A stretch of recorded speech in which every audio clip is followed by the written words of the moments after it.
Do Evangelho de Jesus Cristo segundo Lucas. Naquele tempo disse Jesus a seus discípulos: A vós que me escutais, eu digo: amai os vossos inimigos e fazei o bem aos que vos odeiam. Bendizei os que vos amaldiçoam e rezai por aqueles que vos caluniam. Se alguém te der uma bofetada numa face, oferece também a outra. Se alguém te tomar o manto, deixa-o levar também a túnica.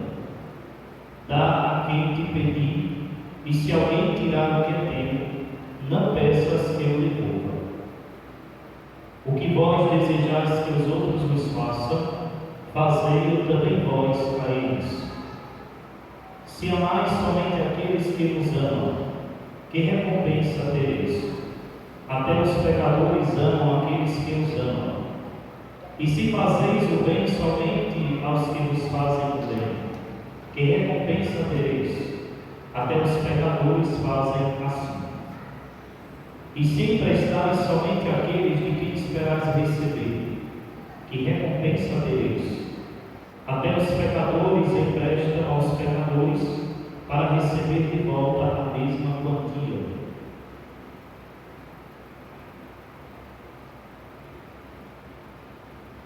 Ao contrário, amai os vossos inimigos, fazei o bem e emprestai, sem esperar coisa alguma em troca.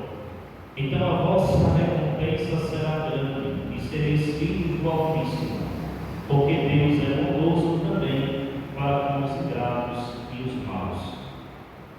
Sede misericordiosos, como também vosso Pai é misericordioso. Não julgueis e não sereis julgados. Não condeneis e não sereis condenados. Perdoai e sereis perdoados. Dai e vos será dado. Uma boa medida, calcada, sacudida, transbordante, será colocada no vosso colo. Porque com a mesma medida com que medirdes os outros, vós também sereis medidos. Palavra da salvação. Glória a vós, Senhor. Que as palavras do Evangelho nos levem à conversão do Pai, do Filho e do Espírito Santo. Amém. Meus queridos irmãos e irmãs, eu confesso a vocês que, antes de entender este Evangelho, olhando apenas com a minha humanidade frágil e limitada, eu dizia que era quase que impossível viver tudo isso que o Senhor pede aqui no seu Evangelho, que Lucas relata. Porque a gente vive na lógica ainda, humanamente falando, do olho por olho, dente por dente, aqui se faz, aqui se paga. Nós não fomos catequizados ou orientados nesta espiritualidade teológica que Jesus tanto pediu aos seus discípulos e que ele mesmo se colocou como exemplo acabado de tudo aquilo que ele pregou. Ele falava e ele vivia tudo aquilo que ele pregava. Imagine você ter um inimigo e esse inimigo trancar contra a sua própria vida, a sua existência, e esse amigo, por diversas vezes, você sendo inocente, você ser caluniado, difamado, essa pessoa usa das artimanhas que tem, sejam elas políticas, sejam elas sociais, enfim, diversas áreas, se utilizar muitas vezes do poder que tem para aniquilar a nossa dignidade humana. Nem sempre é fácil lidar com essas situações, com resiliência, com perseverança e com os olhos voltados para o Evangelho. Por isso eu achava muito difícil. Hoje eu compreendo bem mais, porque queira ou não, a gente vai, à medida que o tempo vai passando, a gente vai entrando na palavra de Deus, é entendendo aquilo que Jesus tanto pediu aos seus discípulos. O que Jesus quer dizer com este evangelho longo, tão forte, que se a gente for observar cada versículo, aponta tantos pecados presentes na nossa vida, porque a gente não sabe lidar com o inimigo, com o adversário, na mesma proporção que Jesus viveu. É bem difícil. A gente quer se afastar, a gente não quer convívio, porque se essa pessoa, existe alguém que é o meu adversário que trama contra a minha vida e a minha dignidade humana, eu quero me afastar desta pessoa. Mas Jesus não está querendo dizer aqui que a gente deve se aproximar do inimigo.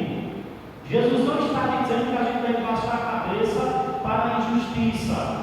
Jesus não está dizendo que a gente tem que ser omisso diante daquilo que é errado e que o outro faz para matar a dignidade da pessoa humana. Jesus não é conivente com aquilo que é injusto e é errado. O que Jesus está querendo dizer aqui é que violência só gera violência e que o mal só é derrotado com o bem. Se você tem um inimigo, um adversário, e você lida com a violência e com tudo aquilo que é arbitrário que ele faz na sua vida, na mesma proporção do olho por olho, dentro por dentro, isso só vai gerar uma bola de neve gigantesca, porque violência sempre gerará violência. Você que é um homem não adâmico, veja a segunda leitura que bonita. O homem natural que somos nós, como Adão, viemos do barro, somos seres terrestres. Nós estamos ligados ao pecado, à pessoa de Adão. E se a gente olhar para a realidade diante do inimigo, a gente vai querer aniquilá-lo também. A gente não vai ter condições de superar as dificuldades da vida com tanta grandeza de alma e tanta fé. Mas o segundo homem, veja que bonito, o segundo homem veio. E esse segundo homem, que também é humano, ele vem trazendo toda a carga espiritual que nós necessitamos para não ficarmos presos ao primeiro homem Adão, mas ao contrário, vivermos conforme o segundo homem que é nosso Senhor Jesus Cristo. E se nós conseguirmos viver neste mundo pregando o bem diante do mal, pregando a justiça diante da injustiça, sendo bondosos e compassivos, não tenho dúvidas que assim como o Filho do Homem recebeu a coroa da vitória e no céu contempla a face de Deus, você também, se viver conforme este Cristo, esse segundo homem, você também receberá esta mesma grandeza, esta mesma graça. Mas para isso é preciso exercitar tudo isso no nosso meio, no tempo presente, que é bem difícil de viver essas realidades. Veja o que acontece na primeira leitura. Quem era Saul era um rei, ungido por Deus. Mas Saul, mesmo sendo homem, no decorrer da sua caminhada, temente a Deus, ele se deixa levar por sentimentos errados que se apoderaram dele. Ele começou a ter ciúmes e inveja de Davi. Davi começa a se destacar no reino e as pessoas começam a olhar para ele de um modo diferente. Às vezes acontece também com a gente. Ou seja, nós nos destacamos, temos um certo sucesso diante dos homens, e outros que estão no nosso convívio não conseguem suportar o nosso sucesso, não conseguem suportar a gente crescendo. E essas pessoas, que também são escolhidas por Deus porque são batizadas, elas têm ciúmes e inveja no coração, e quando elas não trabalham esses sentimentos, elas vão ter atitudes também de violência para derrubar aquele que está se destacando e que pode até tomar o posto ou o lugar daquela pessoa que naquele momento está se sentindo ali enciumado e com isso distante de Deus. Se questione, será que você, se estivesse no mesmo lugar de Davi, você faria como ele fez? Saul teve que expulsar praticamente Davi, o desejo era matá-lo. Saul praticamente se deixa levar pelo sentimento ruim do coração, e quando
Tem pessoas que arquitetam maldade contra você no seu local de trabalho, muitas vezes, dentro da própria igreja.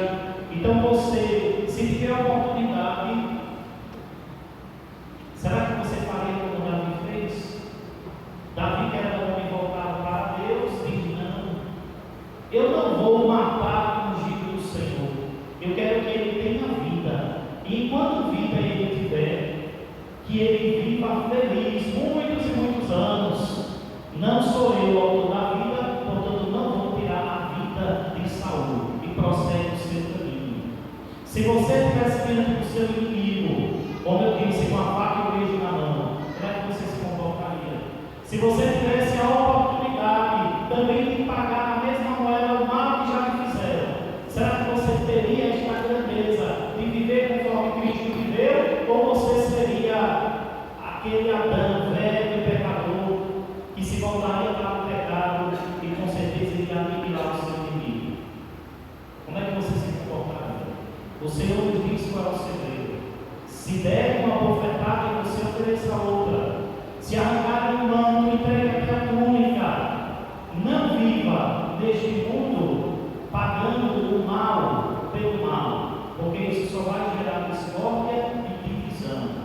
Seja um homem conforme o Espírito, uma mulher que diante do mal é bondosa, um homem que diante da perversidade leva a palavra de Deus e acredita piamente naquele que é o autor da sua existência. E assim a gente deve caminhar, meu irmão e irmã. E o quanto a gente deve aprender no tempo de hoje, porque a gente é acostumado, nesse mundo frenético que a gente vive, a sempre querer pagar na mesma medida aquilo que acontece de ruim com a gente. A gente até diz assim: eu quero ver fulano e pintado de ouro na minha frente. Às vezes é um marido, às vezes é uma esposa, às vezes é um familiar, às vezes acontece com pessoas sangue do sangue da gente. Imagina com pessoas que estão lá distante, um vizinho, uma vizinha, que a gente se sente perseguido, perseguida. Você quer ver a pessoa bem distante de você. O Senhor está dizendo: sabe qual é o caminho de libertação? É rezar para essas pessoas, é esperar a ação de Deus na vida dessas pessoas, desejar somente o bem a elas, porque um dia elas vão cair em si, e o mal que elas fizeram a você vai voltar para elas, porque se elas morrerem com essa maldade no coração, elas não verão a face de Deus. Agora, se você, mesmo passando pela perseguição, com fé, resiliência e retribuir o mal com o bem, você se assemelhará a Cristo, e assim sendo, na vida futura, você não vai viver penando, você vai receber a coroa da vitória. Por isso que no finalzinho do Evangelho, o Senhor conclui dizendo umas palavras bonitas, que às vezes a gente deveria colocar como mandamento na nossa vida, porque facilmente a gente comete esse pecado, o pecado do julgamento. A gente julga com amor, a gente julga pela fala, a gente vive julgando facilmente. O nosso coração, que muitas vezes está lá com as ervas daninhas, com o pecado, a gente às vezes julga sem interpretar bem as situações da vida da gente. Por isso que o Senhor disse: cuidado com o julgamento. Se você julga, na mesma proporção você será julgado, nada passa despercebido. Por isso que ele diz de forma bem enfática: uma boa medida, calcada, sacudida, transbordante, será colocada no seu colo. Se você viveu nesta vida, fazendo mal, julgando as pessoas e se afastando do verdadeiro homem espiritual que é Cristo, e se volta totalmente para o Adão pecador, você será julgado, e você, na mesma medida, você receberá aquilo que você deu aos outros. Por isso que o Senhor diz que a gente deve se preocupar com a maldade que os outros fazem sobre nós. A gente tem que rezar por aquelas pessoas, se puder ajudá-las, tem que se ajudar. Retribuir o mal com o bem, porque quando chegar no julgamento final, meu irmão e minha irmã, essas pessoas serão julgadas. E não pense que o mal vai vencer diante do bem. No fim da nossa existência humana, uma outra vida se abrirá, porque a gente não caminha neste mundo para viver na eternidade aqui. A nossa eternidade é junto de Deus, por isso que a gente morre. Você vai morrer, você não vai viver eternamente. Então, no dia da nossa morte, nós estaremos diante do tribunal da justiça, diante do Cordeiro, e ele vai nos julgar conforme a gente julgou neste mundo. Então, se você vive julgando, fofocando, mentindo, se você vive de forma arbitrária, arquitetando contra a vida de alguém, se você já fez isso na vida de alguém, tornando aquela pessoa o seu inimigo, a sua inimiga, é tempo de mudança. Cuidado, você que julgou demais. Cuidado, você que arquitetou mal contra alguém. Até dentro da família, às vezes acontece isso. Muito presente nos tempos atuais. Isso é um mal gigantesco. Você será julgado na proporção que você julgar. Do mesmo jeito, a métrica ela é uma só. Por isso, se você ama, você será amado. Se você perdoa, você será perdoado. Se você estende a caridade aos mais necessitados, a caridade de Deus se estenderá também até você. E quando você chegar lá, Ele vai dizer: bendito e bendita, porque você viveu na terra conforme o meu mandamento, e agora eu te acolho, porque você me acolheu enquanto teve vida terrena. Mas se você morrer, meu irmão e minha irmã, com tanta coisa ruim no coração, você será julgado diante do Senhor. A palavra de Deus ela é contundente, ela é forte, mas ela cai de fato como uma faca de dois gumes na nossa vida. Quem tiver ouvidos, que ouça. Quem precisar de conversão, procure viver na palavra, se converta, se confesse, busque uma ajuda espiritual, porque ainda há tempo de mudança, há tempo de conversão para se voltar para aquele homem que nós já conhecemos, amamos e adoramos, que é Jesus Cristo, o ser espiritual, e como a segunda carta nos disse, veio para nos garantir a vida eterna. Abandone o pecado, abandone o julgamento e abra o coração para a verdade da palavra de Deus, que ama e não julga ninguém. Louvado seja nosso Senhor Jesus Cristo.